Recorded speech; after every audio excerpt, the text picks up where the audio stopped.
Masu kallon mu a yau ga mu ga jarumin nan wanda kuka fi sani da Mubarak Mudi. A interview mu da nami da shi a BBC News Today.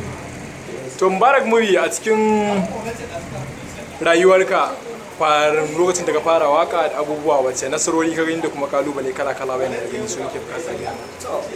Ka san rayuwar dan adam dai dole sai ya haɗu da kalubale da yawa.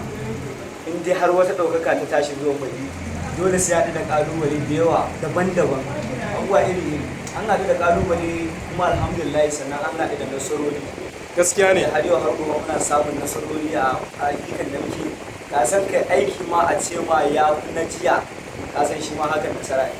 Gaskiya ne. Ko ba ka ba To wace babbar dai nasara ce ta zo maka a harkar waƙar da ka fara?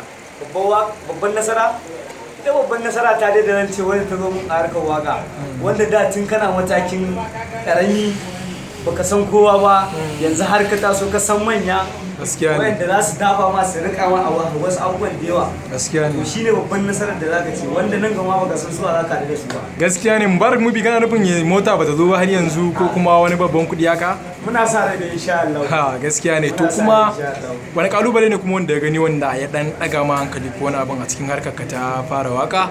Kalubale wanda zai daga ma hankali ko kuma to ni dai har yanzu ban samu kalubalen da zan ce ya daga mun hankali ba sai dai kalubalen da ya bata min rai wanda har yau zan iya jin cewa zan iya manta abin nan gaskiya. To wannan wani abu ne zaka iya gaya masu sauraro ko kuma wannan abin da yana zuciyarka zaka iya barin sa ne kai kadai? Gaskiya wannan a dai wani a zuci kawai. Ok, yaran ka kenan. A wata cikin gashin ta. Ok, to kenan dai in zagayo bayan mun gama interview nan a gaya mun ko ni ma ba za a gaya ba kawai dai. A'a ai sirri ne kai ma din ba za ka ga. Ok, Tom, gaskiya ne. To kai wata shawara yanzu zaka bawa ga coming artist haka masu son harkar waka da kuma abubuwa da irin naku da suke ganin ku a matsayin ku na manya celebrities kenan? Kasa sani wanda yake harkar waka kai ya sani ko yau ko gobe ka ci gaba da kuma ita harkar waka ba asara ba ce ka zuba kudin ka kai da kai ranar da in Allah ya ce kai ne ko ana so ko ana ki dole kai din da kai za a nuna Gaskiya dole ne. wata ran sai an bi ka. Gaskiya ne Mubarak Mudi, dan